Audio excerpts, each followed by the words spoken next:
माधव नेपालजीलाई जोड्न खोजेको बिन्दु चाहिँ के थियो भने आज ठ्याक्कै पुष्पलालको नियति जे हो माधव कुमार नेपालको नियति त्यही छ। भन्दा पहिले नै मैले बोल्ने हो आज्ञामा आएको मैले दिने मुड त थिएन, प्रधानमन्त्रीले मागेपछि मान्नै पर्यो। मान्नु पर्यो नि, त्यत्रो किताब मैले उपलब्ध गराएको छु।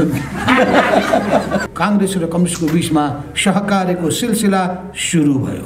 यो संविधानमाथि बार आक्रमण भइरहेको छ यो 4 वर्षमा। यी 10 जनाले माधव कुमार नेपाललाई किन उकासे? यसमा प्रचण्डको हात कति थियो? आन्दोलनका केही लक्ष्यहरू नेपालमा हासिल भएको छ। हामी जनवादी शिक्षा भन्छौँ, तर देवेन्द्र पौडेलको छोरीले त यहाँ पढ्दिनन् नि। हामीले अब अर्थतन्त्रको पुराना कुरा गरेर मात्र पुग्दैन। कहीँ यो भित्र बेइमानी त छैन? झुर भनेको के हो, झुरेस्ट भनेको के हो? बडा जटिल छ नि। आफै अङ्ग्रेजी बुझिँदैन, जसरी एमसीको अङ्ग्रेजी कोही पनि बुझ्दैन। मुलुक कसरी सञ्चालन गर्ने हो? इतिहास आफै गन्दा हुन्छ।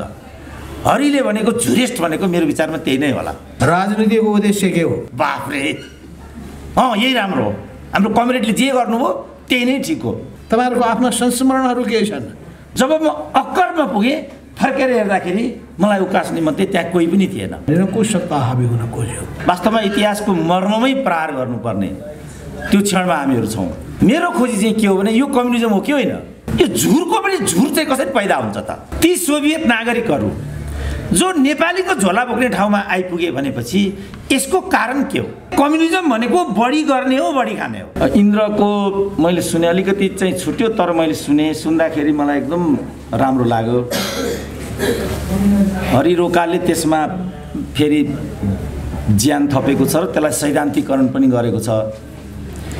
म चाहिँ स्वभावतः इतिहासको विद्यार्थी भएको हुनाले इतिहासको पाटोबाट अलिकति व्याख्या गर्ने जमर्को गर्छु। समय धेरै गइसकेको छ। भाषणमाथि भाषण पिलाउने, नेतामाथि नेता थोपर्ने यो त हाम्रो संस्कृति नै भएको छ। तर यसको विषयमा कोही बोल्न सक्दैन। एउटा सुरेन्द्र केसीले मात्रै बोलेर संस्कृति बन्दैन, बनिरहेको पनि छैन। तथापि अलिकति आफ्नो औपचारिकता त निर्वाह गर्नु नै पर्ने भयो। अर्को कुरा चाहिँ भन्नुपर्ने के भने आफ्ना भक्तहरूलाई ल्याएर, आफ्ना प्रशंसकहरूलाई ल्याएर गाथा गाउने जुन पद्धति हो त्यसलाई पनि तोडेर जोशीजीले चाहिँ मलाई पनि सम्झिनु भयो। यत्रो ठुलो कार्यक्रममा मैले अवसर पाउनु भनेको आफैमा एउटा घटना हो। म आशा गर्छु यो घटनाले पनि एउटा उपक्रम निर्माण गरोस् र प्रकारान्तरलेमा गएर हामीले एउटा संस्कार निर्माण गर्न सकौँ, परिपाटी निर्माण गर्न सक्यौँ, जुन आजसम्म हुन सकेन हाम्रो देशमा। खालि एउटा कर्मकाण्ड, यान्त्रिकता र आफूले गरेको कर्म कुकर्मको सैद्धान्तिकरण र तुष्टिकरण, त्यसलाई हामीले इतिहास भन्यौँ। वास्तवमा इतिहासको मर्ममै प्रहार गर्नुपर्ने त्यो क्षणमा हामीहरू छौँ। त्यो हामी गर्न सक्दैनौँ, त्यो हामीलाई थाहा छ, तर त्यो हामीले गर्नै पर्छ। यो पिँढीले गर्न सकेन भने पनि भोलिको पिँढीले भए पनि त्यो गर्नु नै पर्छ। त्यो नगर्दासम्म इतिहासले कुनै चक्र पुरा गर्दैन। इतिहासको चक्रको पूर्णता पनि इतिहासको अपेक्षा हो, जुन आजसम्म हाम्रो देशमा हुन सकेन। यो अपेक्षाको एउटा प्रयास चन्द्रदेव जोशीजीबाट भएको छ र यो आफैमा युगान्तकारी छ दुई कारणले। पहिलो कारण के भने हामी यसका द्रष्टा मात्रै हौँ, तर उहाँ चाहिँ यसको भोक्ता पनि हो र निर्माता पनि हो। इतिहास निर्माण गर्न सजिलो छैन। इतिहास निर्माण गर्दा अरूलाई वेदीमा चढाउने प्रणाली एउटा हुन्छ भने आफू स्वयं वेदीमा चढ्ने अर्को प्रणाली हुन्छ। उहाँ चाहिँ आफै वेदीमा चढेर यो इतिहास निर्माण गर्ने मध्ये एउटा हुनुहुन्छ। प्रजातान्त्रिक प्रणालीमा नेपाल सरकारको 120 दिनको मन्त्री हुनुभएको व्यक्ति हो उहाँ, तर भ्रष्टाचारको सबैभन्दा ठुलो अङ्क उहाँमाथि नै लगाइदिएको छ। त्यस्तो राज्य प्रणालीका द्रष्टा र भोक्ता हुनुहुन्छ उहाँ। निश्चय नै त्यो कुरा यो इतिहासमा, यो लेखनमा पीडाको रूपमा आएको छ। तर यो कुरा म माधव नेपालजीको छेउमा भन्न चाहन्थेँ। दुर्भाग्य हाम्रो देशको निर्माण, हाम्रो देशको परिपाटी देखियो भने आफ्नो कुरा भन्ने, अरूको कुरा नसुन्ने, हिँडिहाल्ने, त्यो हो। र त्यही राम्रो हो भन्न सिकाउने फेरि, र हामीहरू भन्ने बाफ्रे यही राम्रो हो, हाम्रो कमरेडले जे गर्नुभयो त्यही नै ठिक हो भन्ने परिपाटीका पनि हामीहरू साथी हौँ। सब कुरा तोड्नुपर्ने छ अब हामीले। न्यू क्लास भन्ने जो किताब लेखिएको थियो, युगोस्लाभियाका उपराष्ट्रपति थिए, कम्युनिस्ट उपराष्ट्रपति।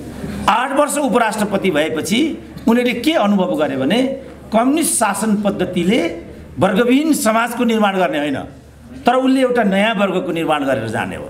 त्यसैलाई उनले द न्यू क्लास भने। त्यो निर्माण गर्ने पद्धति कम्युनिजम हो। मेरो खोजी चाहिँ के हो भने यो कम्युनिजम हो कि होइन, मेरो खोजी यो खोजीमा चन्द्रदेव जोशीजी कहाँ हुनुहुन्छ, समीक्षाको विषय त्यो हो। मैले माधव नेपालजीलाई जोड्न खोजेको बिन्दु चाहिँ के थियो भने यो ठुलो किताबमा चन्द्रदेव जोशीजीले पुष्पलाललाई पूर्णतः निगेट गर्नुभएको छ। पूर्णतः मान्छेमा कमी कमजोरी नहुने भन्ने कुरा त होइन, हुन्छ, स्वभावतः पुष्पलालमा पनि त्यो थियो, तर उहाँले पुष्पलाललाई पूर्णतः निगेट गरेर यो किताबको लेखन थाल्नुभयो। आज ठ्याक्कै पुष्पलालको नियति जे हो माधव कुमार नेपालको नियति त्यही छ। किनभने माधव नेपालले जेको लागि अहिले लड्दै हुनुहुन्छ पुष्पलालले त्यहीको लागि हिजो लडेको भन्ने कुरालाई चन्द्रदेव जोशीजीले यहाँ इङ्कित गर्नुभएको छ। पुष्पलालले के को लागि लड्नुभयो, उहाँले के को लागि कम्युनिस्ट पार्टीको निर्माण गर्नुभयो र किन उहाँले त्यो नियति बिहोर्नुभयो, त्यसको विहङ्गम विवेचना यो किताबमा आउँछ। ठ्याक्कै त्यसको लागि माधव कुमार नेपाल आज लड्दै हुनुहुन्छ, जुन लडाइँ पुष्पलालले लडिसक्नु भएको छ। अब केशरजंग रायमाझीको कुरा, केशरजंग रायमाझीको बारेमा अघि पनि आयो। केशरजंग रायमाझी प्रति पुष्पलालको तुलनामा 50% न्याय गर्न खोज्नुभयो चन्द्रदेव जोशीजीले यो किताबमा। किन गाली गरियो केशरजंग रायमाझीलाई? केशरजंग रायमाझी को हुनुहुन्थ्यो, उहाँको वर्गस्रोत के थियो, उहाँ किन त्यस्तो भएर निस्किनु भयो? वास्तवमा कति कुरा मलाई पनि नयाँ भयो। उहाँले बाल्यकालमै अभिभावक गुमाउनु भएको थियो, मावलीमा हुर्केर उहाँले पढ्नु भएको थियो, त्यो आफै एउटा सम्भ्रान्त परिवार थियो। त्यसपछि उहाँ कलकत्तामा मेडिकल कलेजको लागि जानुभयो। कलकत्तामा मेडिकल कलेजको लागि गइसकेपछिको प्रकरण चाहिँ मलाई पनि थाहा थियो, तर यो अघिल्लो प्रकरण मलाई थाहा थिएन। लेखनको क्रममा बहुत कम नेपाली नेताहरूले लेखन गर्नुभएको छ, दस्तावेज उहाँहरूले लेख्नु भएको छ। बल गरिकन म सही थिएँ, अरू गलत थिए भन्ने उहाँहरूको दस्तावेजको लेखकीय हुन्छ। तर पुष्पलाल मात्रै यस्तो हो जसले लेखनको प्रक्रियालाई समाज विकाससँग जोडेर लेख्ने प्रयास गर्नुभयो, र पुष्पलाल मात्रै यस्तो हो जसले लेखेको लेखकीय बुझ्नको लागि म जस्ता विद्यावारिधि गरेका 3 जना चाहिन्छ। त्यसमा त्यस्तो जटिल लेखकीय उहाँको थियो, तर उहाँ आफैले एसएलसी मात्रै गर्नुभएको थियो। राम्रो लेख्नको लागि ठुलो डिग्री चाहिन्छ भन्ने कुरा पुष्पलालले अस्वीकार गर्नुभएको छ। तर पुष्पलाल भनेका गद्दार थिए भन्नमा नै हाम्रो समग्र कम्युनिस्ट आन्दोलन समर्पित छ। पुष्पलाल आफै कस्ता गद्दार थिए? मोहन विक्रमले त गद्दार पुष्पलाल भन्ने किताबै लेख्नुभयो। त्यसको औचित्य के हो, जसको भूमिका नै यो किताबमा परेको छ। यसको तादात्म्यता के छ? बडा जटिल विषयवस्तु यहाँ उपस्थित हुन्छ। तर सबै कुराहरूलाई पर्गेलेर हामीले अगाडि जानुपर्ने छ। त्यसो भएको हुनाले मैले माधव कुमार नेपालको नाम चाहिँ यसमा किन जोडेको भने पुष्पलाललाई जसरी उकासै गए, तर जब पुष्पलाललाई स्थापित गर्नुपर्ने भयो त्यो बेला सबै साथीहरू पछाडि हटे। यही कुरा माधव कुमार नेपालले अहिले भन्ने गर्नुभएको छ। मलाई साथीहरूले उकासे गरे, जब म अक्करमा पुगेँ फर्केर हेर्दाखेरि मलाई उकास्ने मध्ये त्यहाँ कोही पनि थिएन। अब यी 10 जना अहिले जिउँदैछन् नि, यी 10 जना को थिए? यी 10 जनाले माधव कुमार नेपाललाई किन उकासे? जसले गर्दा माधव कुमार नेपाल छँदाछँदैको पार्टी विभाजन गर्न विवश हुनुभयो। यो केपी ओलीको कारणले मात्रै भएको कुरा थियो? यसमा प्रचण्डको हात कति थियो त्यो हामी भन्न सक्छौँ? मलाई लाग्छ हामी त्यो कोही पनि भन्न सक्दैनौँ, किनभने भनाइमा कसैलाई पनि फाइदा छैन। सबै मान्छे हरिरोका हुन सक्दैनन्, जसले यो सबै कुरालाई झुरेस्ट भनेर जानुभयो। झुर भनेको के हो, झुरेस्ट भनेको के हो? बडा जटिल छ नि। आफै अङ्ग्रेजी बुझिँदैन, जसरी एमसीको अङ्ग्रेजी कोही पनि बुझ्दैन, त्यसरी यो झुरको झुरेस्ट पनि कोही बुझ्दैन। तर उहाँ भनेर जानुभयो यो झुरेस्ट परिघटना नेपालको कम्युनिस्ट आन्दोलनमा किन उत्पन्न भएको छ, यसको उत्तर पनि यो किताबले थोरै दिन खोज्छ। तर मैले सुनेको थिएँ चन्द्रदेव जोशी चाहिँ कम्युनिस्ट आन्दोलनभित्रको सबैभन्दा राम्रो दर्शनको व्याख्याता र दर्शन जान्ने नेता हो। तर दुर्भाग्य उहाँको त्यस्तो बढी सामग्री मैले पढ्न पाएको थिइनँ। जुन यो सामग्रीको रूपमा 1 महिना अगाडि मलाई एउटा किताब आइपुग्यो, यो किताब मेरो लागि भारी भयो। किनभने दर्शन बुझ्नुपर्ने, इतिहासको अर्कै पाटोल र कोणलाई उहाँले उठाइदिनु भयो, त्यसलाई फेरि बुझ्नुपर्ने, आफूले आजसम्म बुझेको कुरालाई जोड्नुपर्ने, त्यसपछि एउटा संश्लेषण निकाल्नुपर्ने, त्यो चुनौती फेरि आफैमा सजिलो पनि थिएन। तर त्यो काम गर्नुपर्ने थियो। गर्ने क्रममा यसको जुन किसिमको रायमाझीलाई नै तुलना गर्दाखेरि पनि जोसँग बढीभन्दा बढी उहाँले काम गर्नुभयो, सुरुमा रायमाझीलाई बचाउ गर्नमा उहाँले ठुलो समय खर्च गर्नुभयो, पछिबाट उहाँले रायमाझीलाई सबैभन्दा बढी कटाक्ष गर्नुभयो। र के भन्नुभयो भने रायमाझी अत्यन्तै कुटिल व्यक्ति थिए र मानिसलाई खेलाउन धेरै नै बाटा थिए। उनी आफ्नो निर्णयलाई उनी जहिले पनि माथि पार्थे। यस्तो व्यक्तिको विरुद्धमा लड्नको लागि सजिलो थिएन र त्यो काम मैले नै गर्नु पर्यो, उहाँले यो भन्नुभएको छ।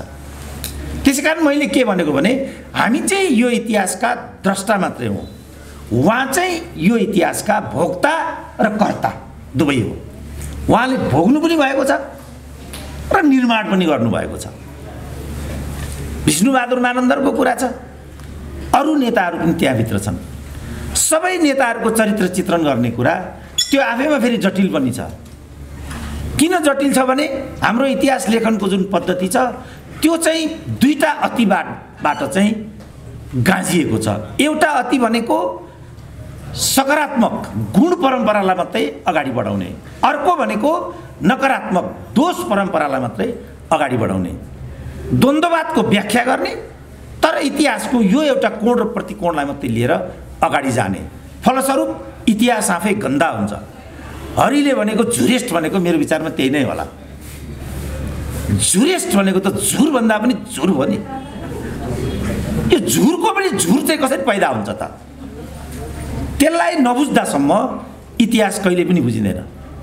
र नेपालको कम्युनिस्ट आन्दोलनलाई चाहिँ मैले जसरी बुझेको छु र जसरी यसलाई मैले व्याख्या गरेको छु, 100 वर्ष पछाडि पनि यो समाज विकासको जुन प्रक्रिया छ यो विधिबाट बदलिनेवाला छैन, जसको लागि कयौँ मान्छेले ज्यान दिइसके, कयौँ मान्छेहरू समय दिनको लागि लामबद्ध छन्। तर सायद उनीहरूलाई यो थाहा छैन होला उनीहरू त्यहाँ किन लाममा छन्। कसै न कसैले विद्रोह गर्नुपर्ने भएको छ, पक्का गर्नुपर्ने छ। ढिलो होला, चाँडो होला, तर गर्नै पर्ने भएको छ। अब चन्द्रदेव जोशीजीले चाहिँ यो गरेर के गर्नुभएको त? जस्तो म आफूलाई प्रयुक्त गरेर त्यसलाई एउटा कुरा भन्छु, धेरै कसैको यसमा उद्धरण छ भने त्यो सुरेन्द्र केसी नै हो। यस्तो हुनु स्वाभाविकै पनि थियो, किनभने मैले यसमा 7वटा किताब लेखेको छु, यसमा मैले पिएचडी पनि गरेको छु। उहाँ मात्रै हो जसले मेरा ती 7वटा सामग्रीहरूलाई यसमा प्रयोग गरिदिनु भयो र केही कुरा भनिदिनु भयो। 7-7वटा किताबहरूको परिशीलन र प्रयोग त्यो आफैमा चुनौती थियो। तर उहाँले त्यो भनिरहँदाखेरि अलिकति फेरि मैमाथि पनि अन्याय थोपर्दिनु भयो। त्यो अन्याय के? जस्तो मैले कम्युनिस्ट आन्दोलनको खण्ड 1, 2, 3 गरेर लेखिसकेको छु, चौथो चाहिँ लेखिराखेको छु। अर्को वर्ष त्यो चौथो पनि प्रकाशित हुन्छ। त्यसमा एउटा खण्डमा चाहिँ एकीकृत कम्युनिस्ट आन्दोलनको इतिहास मात्रै परेको छ, 19 सालसम्मको मात्रै। दोस्रो तेस्रोमा अरू खण्डहरू परेका छन् र दोस्रो खण्डमा चाहिँ उहाँहरूको इतिहास परेको छ। अब उहाँले मलाई कहाँ ठोकिदिनु हो? हाम्रो समूहको इतिहास चाहिँ किन लेखिदिनुहोस् भन्नेमा ठोकिदिनु हो, जुन चाहिँ अर्को भागमा परेको छ। लेखिएको छ तर अर्को भागमा परिएको छ। उहाँले सन्दर्भमा लिनुभयो पहिलो भाग जहाँ यो लेखिएकै थिएन। अब यस्ता कुराहरू त पर्दा रहेछन्। अब हामीले पनि लेख्दाखेरि कतिपय कुराहरू यसरी पार्यौँ होला, उहाँहरूले पनि लेख्दाखेरि बुझ्दाखेरि कतिपय कुराहरू त्यसमा पार्न बाध्य हुनुभयो। अब त्यसमा केले काम गर्यो?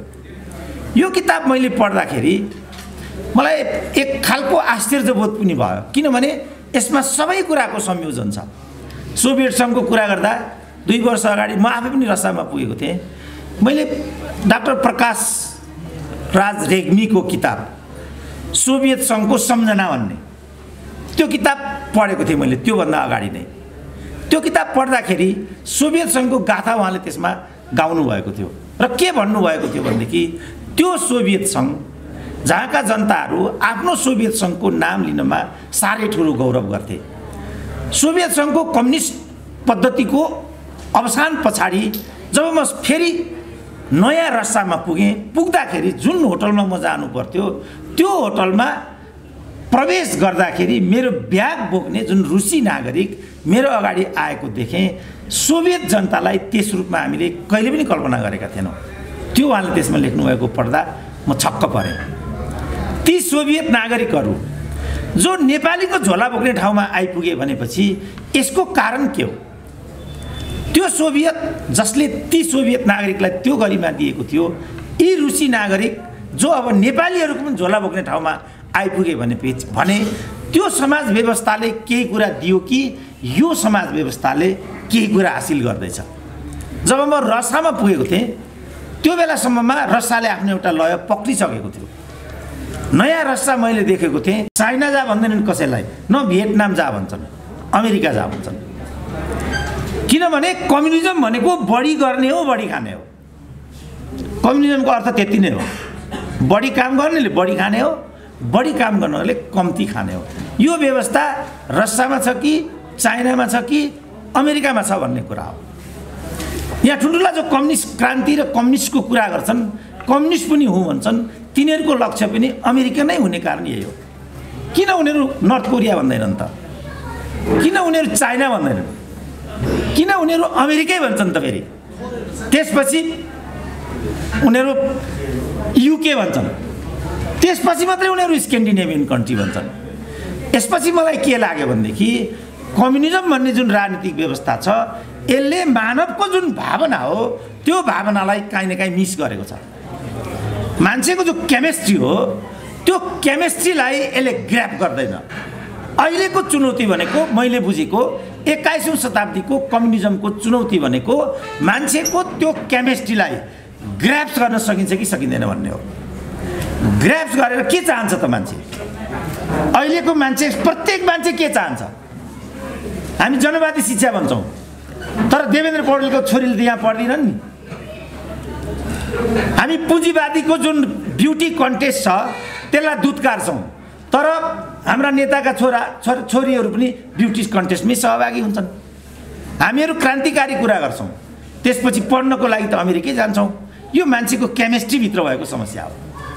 जबसम्म यो केमिस्ट्रीलाई सम्बोधन गरिँदैन तबसम्म कुनै किताबले केही गर्दैन, कुनै परिवर्तनले पनि केही गर्दैन। त्यही कारण हाम्रो परिवर्तनले केही गर्न सकेन, समाजको लागि एकदमै केही गर्न सकेन। यसलाई कसरी सम्बोधन गर्ने, यो नै 21औं शताब्दीको चुनौती हो। कम्युनिजमले एउटा नयाँ कुरा अपेक्षा गरिराखेको छ। त्यो नयाँ कुरा भनेको यसलाई कसरी मानवोचित बनाउने र यो केमिस्ट्रीले छोडिराखेको जुन ग्याप हो त्यसलाई कसरी सम्बोधन गर्ने, यो त्यो गर्न सक्ने गरी हामीले कुनै लेखन गऱ्यौँ, कुनै चिन्तन गऱ्यौँ, कुनै कार्यक्रम गऱ्यौँ, कुनै क्रान्ति गऱ्यौँ भने बल्ल त्यसले कुनै परिणाम ल्याउने हो। त्यो नगर्यो भने त्यो कोरा कुरा हुने हो, त्यो ठगी हुने हो र त्यो ढाँट कुरा हुने हो। त्यसकारण मैले चाहिँ जो कम्युनिस्ट आन्दोलनमा स्टडी गरेँ त्यसपछि मैले कस्तो इम्प्रेसन बनाएँ भने कहीँ यो भित्र बेइमानी त छैन, कहीँ यो भित्र कुनै यस खालका मानिसहरूको, जस्तो डाक्टर रायमाझीको बारेमा उहाँले नै भन्नुभयो। डाक्टर रायमाझीलाई उहाँले एउटा इन्ट्रेस्टिङ कुरा के लिएर आउनुभयो भने तपाईँहरूमध्ये कतिलाई त्यो सूचना पनि छ, कतिलाई पनि छैन होला, व्यवस्थापूर्वक उहाँलाई पार्टीको महासचिव बनाइएको थियो। उहाँ पोलिट ब्युरोमा नि हुनुहुन्न थियो जुन बेलामा पार्टीको कार्यवाहक महासचिव हुनुभयो। उहाँ त सिम्पल केन्द्रीय कमिटीमा हुनुहुन्थ्यो। कम्युनिस्ट पार्टीभित्र केन्द्रीय कमिटीमा भएको व्यक्ति युजुअली महासचिव हुँदैन। हुन त झलनाथ पनि हुनुभएको थियो केन्द्रीय कमिटीबाट नै, उहाँ पनि महासचिव हुनुहुन्न, पोलिट ब्युरोमा हुनुहुन्न थियो। हुनुभयो पछि महासचिव, यस्तो त त्यहाँभित्र भएको त देखिन्छ। तर उहाँले चाहिँ भन्नुभएको तर्क के थियो भने उहाँ महासचिव हुनको लागि उद्धत पनि हुनुहुन्न थियो। उहाँलाई जबरजस्ती कार्यवाहक महासचिव बनाइयो, त्यसपछि प्रतिनिधिहरूले निर्वाचित गरेर उहाँलाई महासचिव बनाइयो। त्यसपछि उहाँले दरबारको बाटो लिनुभयो भने किन उहाँलाई चाहिँ दरबारियाको पगडी लगाउने त्रुटि बारम्बार भयो र यसको अगुवाई पुष्पलालले गर्नुभएको थियो। यो गल्ती पुष्पलालबाट भएको हुनाले नै जीवनभर उहाँले यस बापत दण्डित हुनु पर्यो। यस कुरालाई यो किताबको मुख्य सार बनाइएको छ र न्याय कहाँ गरिएको छ भने अन्त्यमा गएर उहाँले त्यही रायमाझीमाथि झम्टिन पुग्नु भएको छ। जस्तो आलोचना पुष्पलालको विरुद्धमा भएको छ त्यस्तै आलोचना केशरजंग रायमाझीमाथि हुन पुगेको छ। यो हिसाबले मलाई के लाग्यो भने यो किताबले सामाजिक न्याय गर्न सकेको छ। निरपेक्ष पुष्पलाल विरुद्धलाई निरपेक्ष केशरजंग रायमाझी समर्थनमा नभइकन गुण र दोषको आधारमा चिजलाई प्रस्तुत गर्नुपर्छ भन्ने स्पिरिटलाई उहाँले यसमा समात्नु भएको देखिन्छ। त्यसकारण यति राम्रो एउटा सामग्री हाम्रो लागि छोड्नु भएकोमा, यत्रो एउटा प्रयास गर्न सफल हुनुभएकोमा र यति सुन्दर सामग्री हामीलाई दिनुभएकोमा उहाँलाई म बधाई पनि दिन्छु। यसको सफलताको लागि शुभकामना पनि व्यक्त गर्न चाहन्छु। तर यो किताब जति सुन्दर छ, यसको पेपर जति उत्कृष्ट यसमा छ र यसको डिजाइनिङ जति राम्रो छ, एउटा कुरा चाहिँ यसको त्रुटिको रूपमा मैले पाएँ छ्यास्यास्ती त्यो के भने यसमा अत्यधिक प्रुफ मिस्टेक छ। यति राम्रो किताबमा यति प्रुफ मिस्टेक चाहिँ त्यो स्वीकार्य हुँदैन। अब यस्तो कसरी हुन सक्यो? इज्जत फाल्लासै भन्नुभएको छ हाम्रो खेको दाइले यहाँ। अब नेपालीको त उहाँ नै हो, उहाँले नै इज्जत फालेर यस्तो भएको हो कि शङ्का लाग्यो क्या मलाई। यदि त्यस्तो हो भने दाइप्रति मेरो ठुलो आलोचना छ। अर्को संस्करणमा चाहिँ त्यो प्रुफलाई सुधारिएको खण्डमा यो धेरै राम्रो एउटा सामग्री हामीले पाएका छौँ। मलाई धेरै गौरव भयो, एउटा नेताले यो काम गर्नुभयो। युजुअली नेताले त यो गर्ने होइन नि, नेताले त खालि भन्ने हो, भाषण गर्ने हो, गइहाल्ने, यही हो नेताले गर्ने। उहाँले चाहिँ कुछ गरेर पनि हामीलाई पथ प्रदर्शन गर्नुभएको छ। फेरि एकपल्ट बधाई दिन्छु। पट्यार लाग्दो समयको अतिरिक्त यहाँहरूले पनि मेरो सुन्ने जुन धैर्यता गर्नुभएको छ त्यसको लागि पनि आभार व्यक्त गर्न चाहन्छु र विश्राम लिन्छु। नमस्ते। सरी है, तपाईँहरूभन्दा पहिले नै मैले बोल्ने भयो, आज्ञामा आएको मैले दिने मुड त थिएन, प्रधानमन्त्रीले मागेपछि मान्नै पर्यो। मान्नु पर्यो नि, त्यत्रो किताब मैले उपलब्ध गराएको छु। आजको यस मार्क्सवाद र विश्व कम्युनिस्ट आन्दोलन यस पुस्तकका प्रमुख अतिथि पूर्व राष्ट्रपति डाक्टर रामवरण यादवज्यू, पुस्तकका समीक्षाकार विद्वत महानुभावहरू, पुस्तकका लेखक चन्द्रदेव जोशीज्यू लगायत सबै उपस्थित आदरणीय महानुभावहरू, हाम्रो इन्द्र अधिकारीजीले यति धेरै व्याख्या गरिसक्नु भएको छ। यो पुस्तकको बारेमा मैले भन्नुपर्ने धेरै छैन। मैले सबै पाना त पढेको छैन, तर मैले सरस्वती माथिदेखि तलसम्म यो पुस्तक पल्टाएर हेरेको छु र मलाई धेरै मन परेको छ।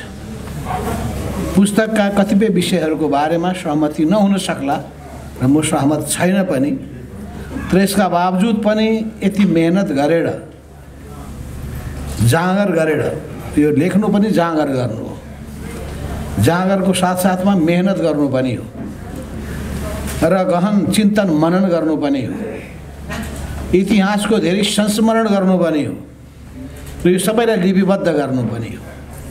यो सजिलो काम होइन र उहाँले यो उमेरमा 83 वर्षको यो उमेरमा यो पुस्तक प्रकाशित गरेर लेखेर नयाँ पुस्ताका लागि एउटा सामग्री उपलब्ध गराउनु भएको छ। उहाँलाई म यसको निम्ति विशेष धन्यवाद दिन चाहन्छु। हाम्रो इन्द्रजीको कुरासँग सहमत पनि छु म।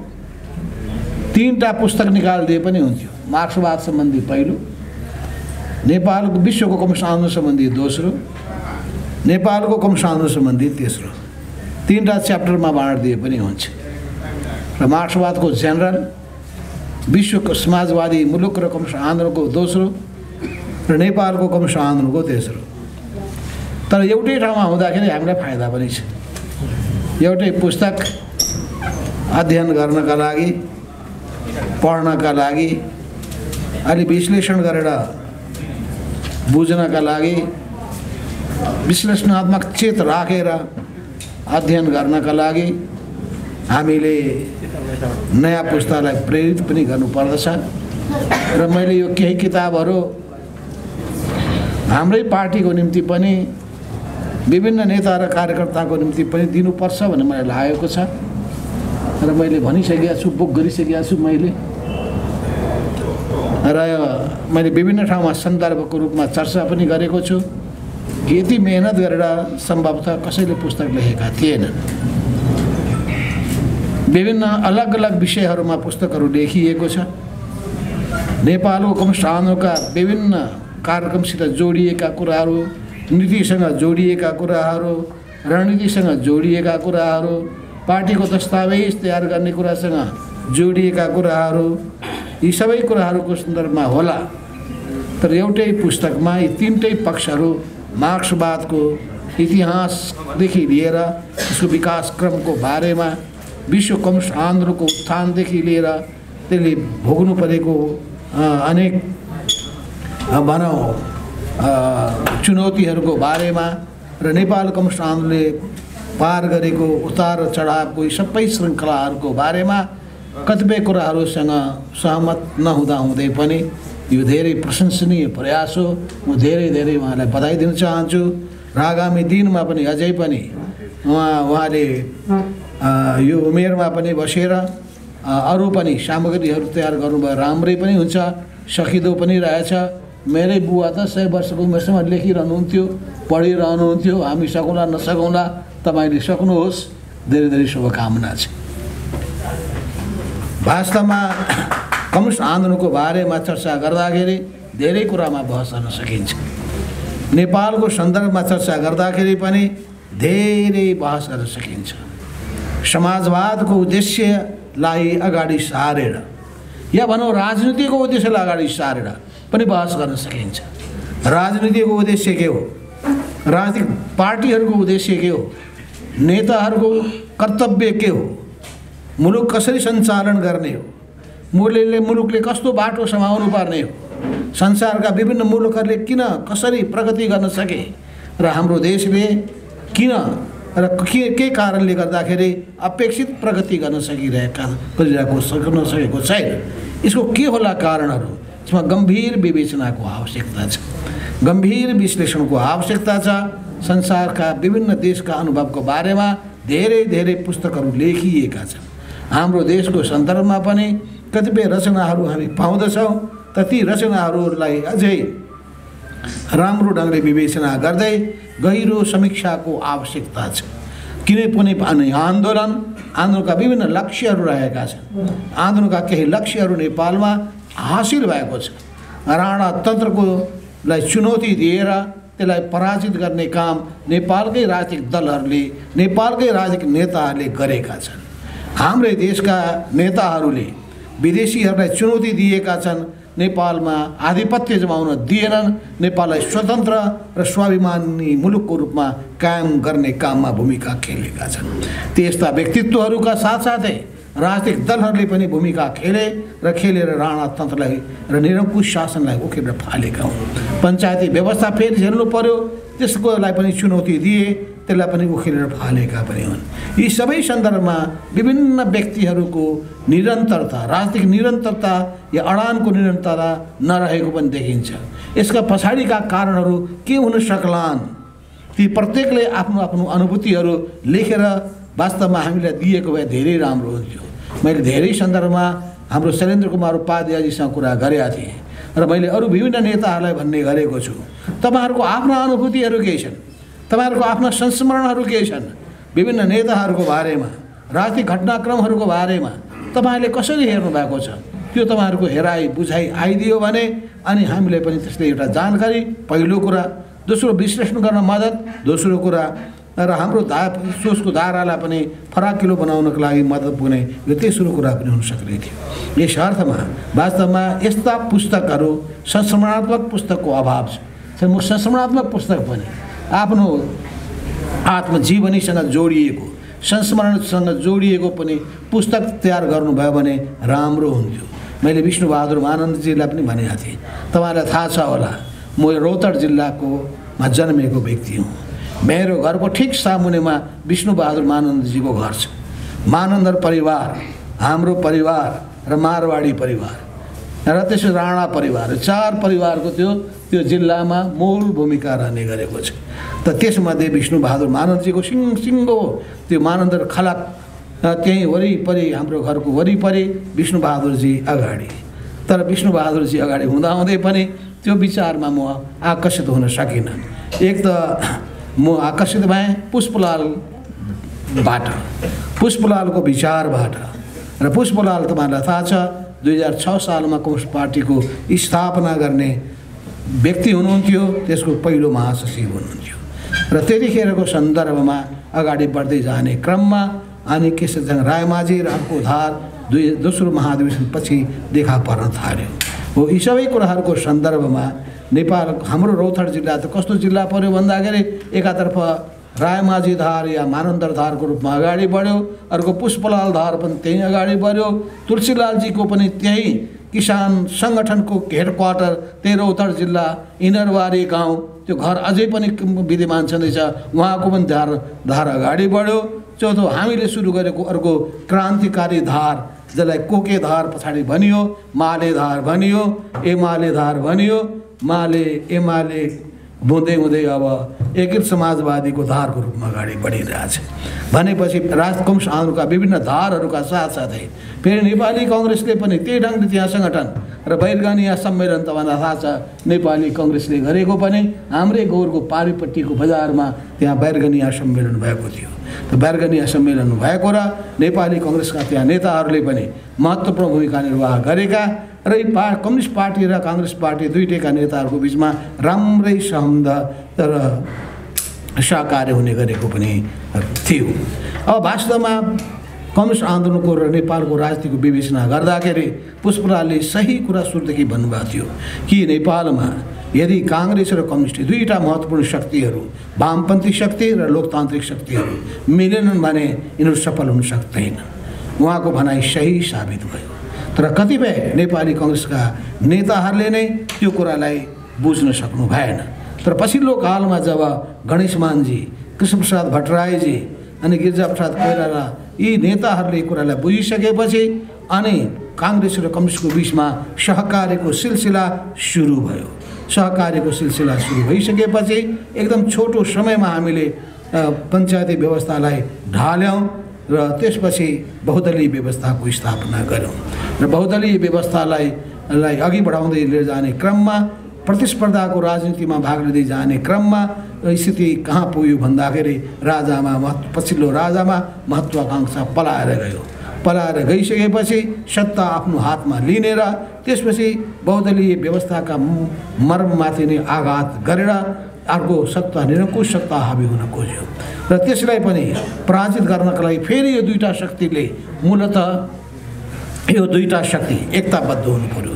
त्यसका अलावा पनि नागरिक समाज र सिङ्गो पत्रकार जगत र बौद्धिक समुदाय पनि एकताबद्ध भइसकेपछि सिङ्गो समाज नै एकताबद्ध भएपछि शक्ति सृजना भयो र त्यो शक्तिको सामु कसैको केही चलेन र त्यसपछि शाही शासन, शाही वंशकै विनाश भयो, सामन्ती शासनकै विनाश भयो, गणतन्त्रको नयाँ युग सुरु भयो र त्यो गणतन्त्रले नै वास्तवमा जनताको आफ्नो नेताको रूपमा सबभन्दा सर्वोच्च व्यक्तिको रूपमा राष्ट्रपतिको रूपमा डाक्टर रामवरण यादवलाई प्राप्त गर्यो। उहाँलाई म विशेष बधाई दिन चाहन्छु। उहाँको भूमिकाको म उच्च मूल्याङ्कन पनि गर्न चाहन्छु। जनताको छोरोले पनि यो मुलुकको राष्ट्रपति हुन सक्दछ भने उदाहरण हामीले प्रस्तुत गऱ्यौँ र त्यो प्रस्तुत गर्ने पहिलो व्यक्तिको रूपमा डाक्टर रामवरण यादव हाम्रो सामुमा उपस्थित हुनुभयो। यस क्रममा यी सबै हेर्दाखेरि हामीले नसक्ने कुरा होइन, सक्छौँ। हामीले गणतन्त्र ल्याएका छौँ, सङ्घीयता ल्याएका छौँ, समावेशिताको राजनीति अवलम्बन गरेका छौँ र समाजवादको ध्येय उद्देश्य अगाडि सारेका छौँ। यस अर्थमा अब हामीले सामाजिक परिवर्तनको काम कति सम्पन्न गर्न सकेका छौँ यसमा हामीले आत्ममन्थन गर्नुपर्ने छ। आर्थिक क्रान्तिको काम कति अगाडि बढाउन सकेका छौँ, समाजवादको यात्रामा हामी कति अगाडि बढ्न सकेका छौँ, यो आत्मचिन्तन गर्नुपर्ने आवश्यकता छ। हामीले सांस्कृतिक परिवर्तनको काम कति गर्न सकेका छौँ, सांस्कृतिक रूपान्तरणको हामीले सोच कति राखेका छौँ, यो पनि हामीले आत्मसमीक्षा गर्नुपर्ने भएको छ।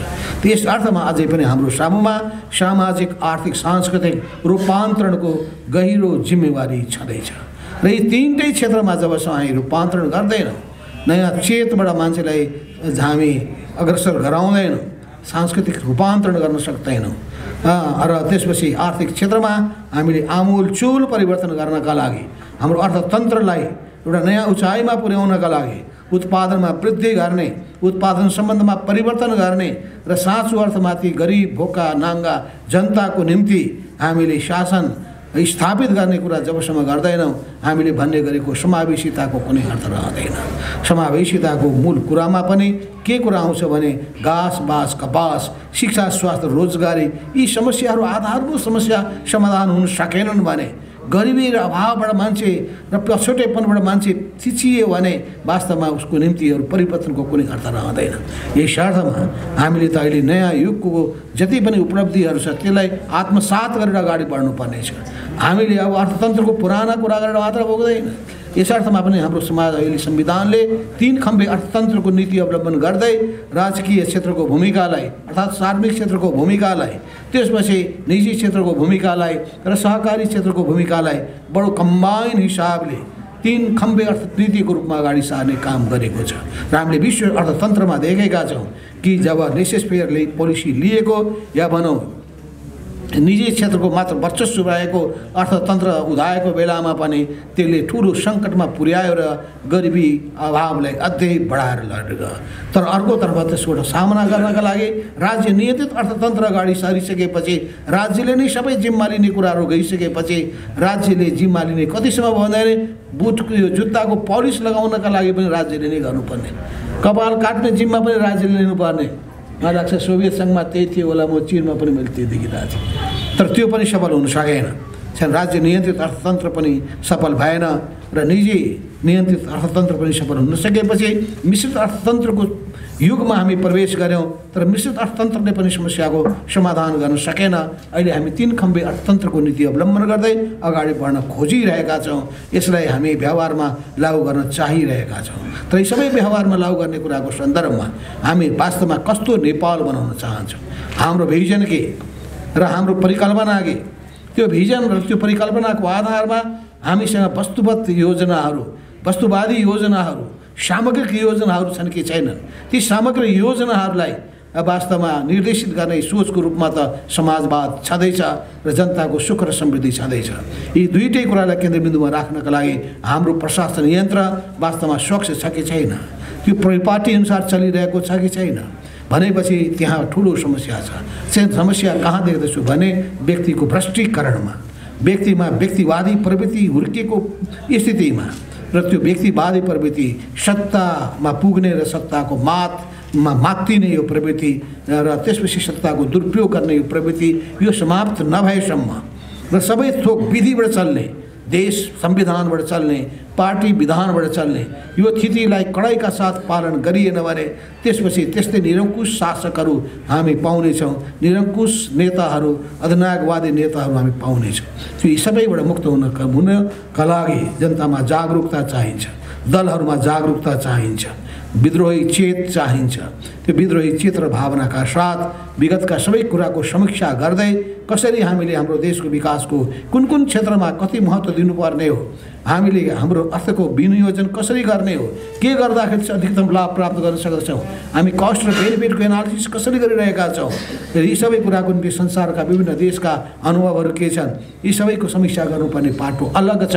यसमा छुट्टै होला अहिलेको सन्दर्भ बनेको हाम्रो कमरेड चन्द्रदेव जोशीले जुन पुस्तक लेख्नु भएको छ, यो पुस्तकले पनि विचार मन्थन गर्नका लागि हामीलाई त्यसले घचघच्याएको छ, हामीलाई उत्प्रेरित गरेको छ र यसरी सबैलाई उत्प्रेरित गर्न सकोस्, आफ्नो कर्तव्यप्रति सबैलाई सजग बनाउन सकोस्, देश जनता र समाजप्रतिको जिम्मेवारी बोधको भावनाका साथ अघि बढ्न सबैलाई उत्प्रेरित गरोस्। यो पुस्तक तयार गर्नुभएकोमा, लेख्नुभएकोमा धेरै धेरै बधाई, धेरै धेरै शुभकामना दिँदै म आफ्नो भनाइ यहीँ टुङ्ग्याउँछु र बिदा हुन चाहन्छु। हस्त नमस्कार। मार्क्सवाद र कम्युनिस्ट विश्व कम्युनिस्ट आन्दोलनको लेखक आदरणीय चन्द्रदेव जोशीजी र यहाँ उपस्थित भद्र महिला सज्जनहरू, विद्वान मित्रहरू, मैले यहाँ आएर आज चन्द्रदेव जोशीजीको या उहाँले लिखित पुस्तकको बारेमा विद्वान मित्रहरूले डाक्टर इन्द्र अधिकारीदेखि लिएर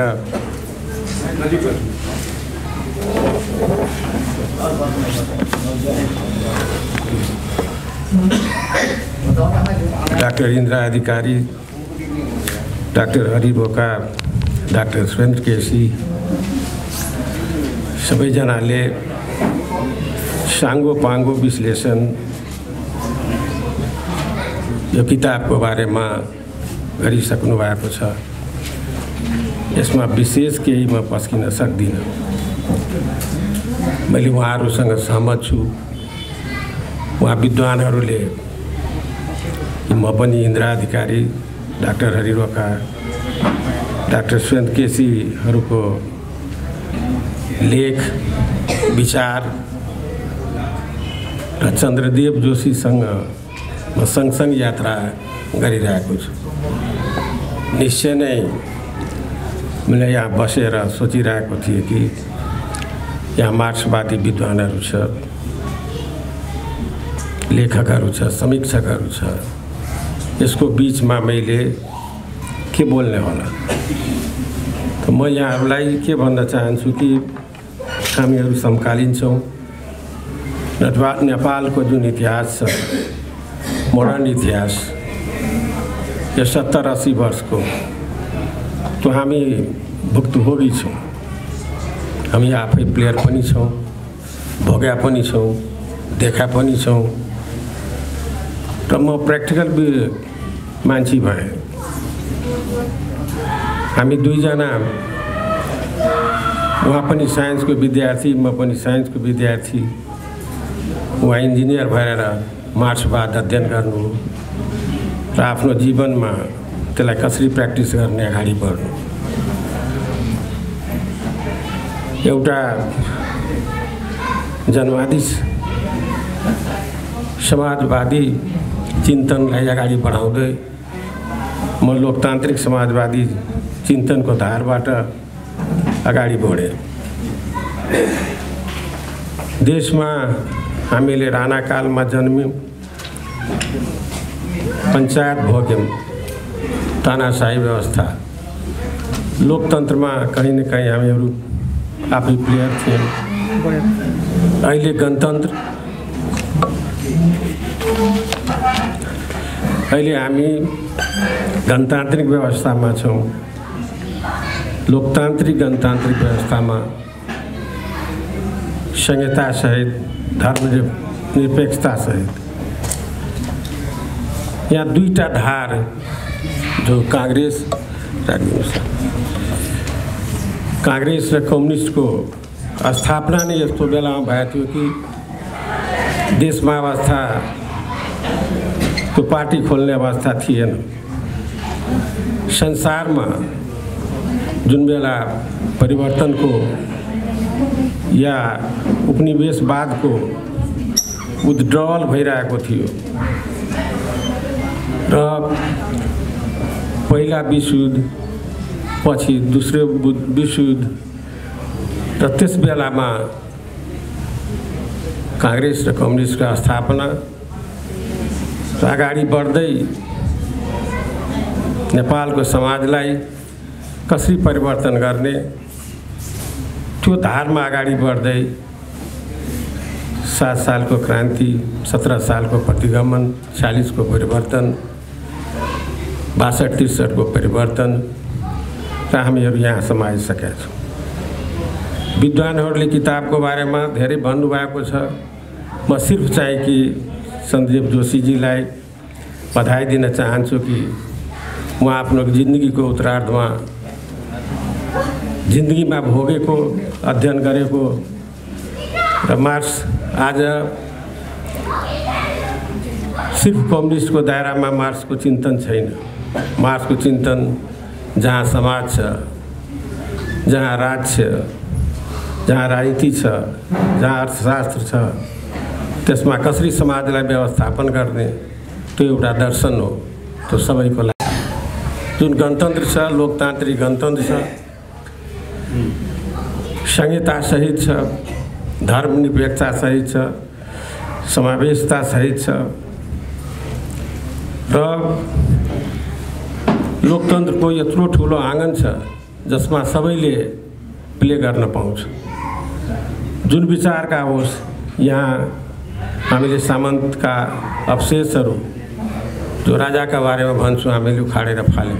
यही नेपाली जनताले, यही दुईटा धारका अगुवाहरूले। तर पाएका जुन कुरा छौँ हामी यसलाई व्यवस्थापन गर्दै यो समाजलाई आखिर मार्क्सवाद किन, आखिर अरूवाद किन, समाजलाई परिवर्तन गर्दै, व्यवस्थापन गर्दै र राष्ट्रलाई व्यवस्थापन गर्दै अगाडि बढ्ने, नेपाली समाजलाई उन्नत समाज बनाउने, एउटा सभ्य समाज बनाउने, त्यसको लागि होला। आज जुन व्यवस्था ल्याएको छु त्यसलाई व्यवस्थित गर्दै लोकतान्त्रिक समाजवाद, संविधानमा हामीले समाजवाद उन्मुख संविधान चाहिँ कि लेखेका छौँ, लोकतान्त्रिक समाजवादको बारेमा लेखेका छौँ र लोकतन्त्रलाई स्थापना गर्दै यो देशलाई कसरी अगाडि बढाउने त्यसको बारेमा यो संविधानले हाम्रो सामने दिएको छ। यो संविधानमाथि बार बार आक्रमण भइरहेको छ। यो 4 वर्षमा कहिले चाहिँ कि त्यसमा पनि 1 वर्षदेखि त बार बार 2-2 चोटि संविधानमाथि आक्रमण भएको छ, सदनमाथि आक्रमण भएको छ। प्रधानमन्त्री लगायत राष्ट्रपति लगायत मिलेर नै यसलाई खत्तम गर्न खोजेको छ। पोलिटिकल पार्टी कहाँ कहाँ गए, के गए, मेरो विषय छैन। म भन्न चाहन्छु जो संस्थाहरू खडा गरेका छौँ, यो संस्थाहरूलाई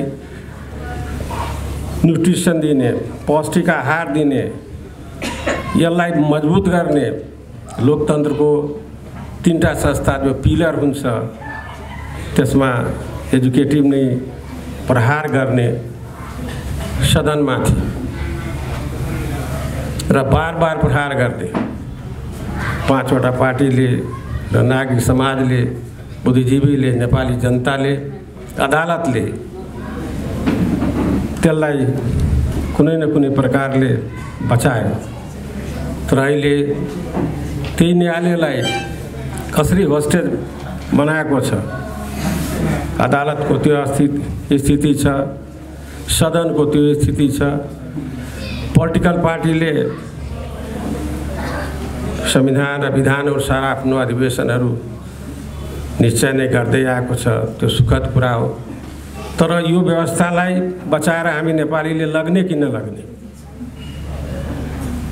यहाँ राष्ट्रपतिको के कर्तव्य छ, सरकारको अहिले के कर्तव्य छ? सरकारले राज्यको कार्यकारिणी,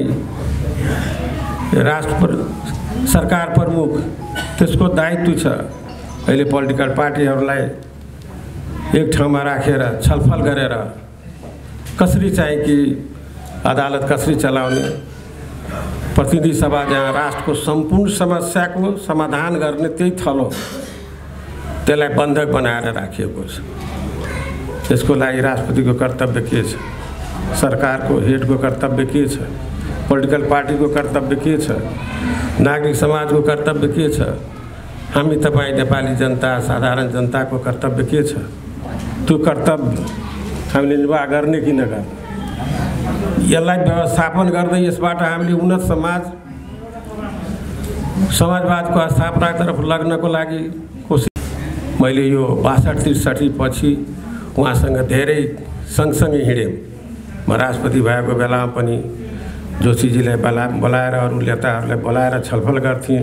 कसरी जाने, कसरी पार्टीहरूलाई मिलाउने, कसरी संविधान एउटा बनाउने, कसरी देशमा शान्ति स्थापना गर्ने, कसरी हतियारको व्यवस्थापन गर्ने, कसरी अगाडि बढ्ने, त्यो सबमा सँगै हिँड्यौँ। त्यसले गर्दा उहाँको चाहिँ सादगी, उहाँको सरल जीवन, उहाँको इमान्दारिता र त्यो खास गरेर आजको चाहिँ कि पोलिटिकल पार्टीहरूमा त्यो काङ्ग्रेस होस्, त्यो कम्युनिस्ट होस्, त्यो अरू पार्टीका होस्, जो विचलनहरू देखिन्छ, जुन भ्रष्टीकरण भएको छ, जुन नेताहरूको चालचलन जुन भएको छ, त्यसबाट नेपाली समाज सन्तुष्ट छैन। म पनि सन्तुष्ट छैन। म भन्न चाहन्छु कि उहाँको सादगीले हामी केही सिकौँ। उहाँले जुन आज पुस्तक दिनुभएको छ त्यो नेपाली समाजले, हाम्रा अहिलेका पुस्ताले जसले पढ्छ, त्यसले बुझ्छ, त्यसले भोलिको समाज बनाओस् भनेर यही शुभकामनाका साथ चन्द्रदेव जोशीजीलाई एकचोटि फेरि बधाई दिँदै, शुभकामना दिँदै र उहाँको स्वास्थ्य चाहिँ कि राम्रो होस्। मभन्दा जेठो हुनुहुन्छ, म चाहिँ कि अहिले नै थलिसकेँ। मैले हात बढाएँ र उहाँले मलाई मञ्चमा लाग्नु होइन। हेर्नु, तपाईँ केसीजी पछि आउनु, मभन्दा ठमठम हिँड्नुहुन्छ। अहिले पनि पैदल हिँडिदिनुहुन्छ, अहिले पनि बसमा हिँड्नुहुन्छ। अहिले यहाँ आउँदा फेरि ट्याक्सीमा आउनुभयो, ट्याक्सीले उहाँलाई घुमाउँदै 15 मिनट 20 मिनट लेट ल्याइदियो। त्यस्तो अवस्था छ। तापनि चाहिएको लेखनीबाट उहाँले नेपाली समाजलाई, हाम्रो देशलाई केही दिने जमर्को गरिरहनु भएको छ। उहाँको दीर्घ जीवन र स्वस्थ जीवनको लागि र उहाँको लेखनी चलिरहोस्, यो शुभकामना दिँदै म बिदा हुन्छु। धन्यवाद।